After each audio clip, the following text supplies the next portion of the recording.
ਮਾਮਾ ਜੀ ਦਾ ਬੱਚੇ ਚਾਰ ਨਹੀਂ ਸਹੀ ਆ ਤੇ ਹਾਂ ਦਵਾਈ ਬਿਮਾਰ ਬੜਾ ਕੋਈ ਟੀਵੀ ਦੱਸਦਾ ਕੋਈ ਦਮਾ ਦੱਸਦਾ ਤੇ ਬਿਮਾਰ ਬੜਾ ਦਵਾ ਸਾਡੇ 10 ਬੱਚੇ ਨੇ ਤੇ ਇੱਕ ਬੱਚੀ ਨੂੰ ਤਲਾਕ ਹੋਈ ਆ ਉਹ ਸਾਡੇ ਕੋਲ ਆ 3 ਉਹਦੇ ਬੱਚੇ ਨੇ ਉਸੇ ਵੀ ਜੇ ਉਹ ਸਾਨੂੰ ਨਹੀਂ ਪੁੱਛਦੇ ਪਿੱਛੋਂ ਜੇ ਨਹੀਂ ਕੋਈ ਸਾਡਾ ਖਬਰ ਲੈਂਦੇ ਨੇ ਲੋਕੀ ਖਿਦਾਫ ਹੋ ਕਰਕੇ ਕੋਈ 100-200 ਦੇ ਦਿੰਦਾ ਰੋਟੀ ਦਾ ਅਸੀਂ ਆਪਣਾ ਮਾੜਾ ਚੰਗਾ ਆਸਰਾ ਕਰਨੇ ਅਸੀਂ ਉਹ ਚਲੋ ਜਿਹੜੀ ਬੁਲਕੀ ਸਿਰ ਦਾ ਸਾਈ ਆ ਤੇ ਮੈਂ ਜੋ ਕੱਖ ਜੋਗੀ ਵੀ ਨਹੀਂ ਹੈਗੀ ਅੱਲਾ ਹੀ ਤੰਦਰੁਸਤੀ ਦੇਵੇ ਤੇ ਭੱਜੀ ਨੱਸੀ ਫਿਰਨੀ ਆ ਕੋਈ 100 ਦਿੰਦਾ ਜਿੰਨੇ ਦੇ ਤੇ ਲੈ ਕੇ ਦਵਾਈ ਇਕੱਠੀ ਕਰ ਕੁਰ ਕੇ ਕੋਈ ਹਫ਼ਤੇ ਬਾਅਦ ਦਵਾਈ ਲੈ ਸਾਡੀ ਥੋੜ੍ਹੀ ਬਹੁਤੀ ਇਹ ਦਵਾ ਲੈਣ ਜਾਣੀ ਅਸੀਂ ਫੇਰ ਇਹ ਦਵਾਈਆਂ ਲਈਆਂ ਸੀ ਹਫ਼ਤਾ ਹੋ ਗਿਆ ਲਿਆਂ ਦੀਆਂ ਮੁੱਕ ਗਈਆਂ ਤੇ ਹੁਣ ਫੇਰ ਲੈਣ ਜਾਣੀਆਂ ਤੇ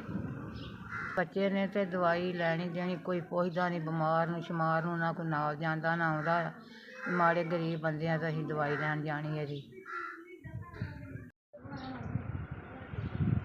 ਮੈਨੂੰ 5000 ਰੁਪਈਆ ਘਲਾਇਆ ਜਿਹਨੇ ਭੇਜਿਆ ਅੱਲਾ ਦੀ ਖੈਰ ਕਰੇ ਅੱਲਾ ਦੀ ਤੰਦਰੁਸਤੀ ਦੇਵੇ ਉਹਦੇ ਬਾਲ ਬੱਚੇ ਦੇ ਖੈਰ ਕਰੇ ਤੁਸੀਂ ਰਹਿੰਦੇ ਅੱਲਾ ਤੁਹਾਡੇ 'ਤੇ ਖੈਰ ਕਰੇ ਅੱਲਾ ਤੰਦਰੁਸਤੀ ਦੇਵੇ ਅੱਲਾ ਤੁਹਾਡੀ ਜ਼ਿੰਦਗੀ ਕਰੇ ਤੁਹਾਡੇ ਬਾਲ ਬੱਚੇ ਦੇ ਖੈਰ ਕਰੇ ਅਤੇ ਮੇਰੇ ਮੀਆਂ ਦੇ ਹਫ਼ਤੇ ਦੀ ਦਵਾਈ ਆ ਜਾਏ ਜੀ ਅਸੀਂ ਮਾੜੇ ਗਰੀਬ ਹੈਗੇ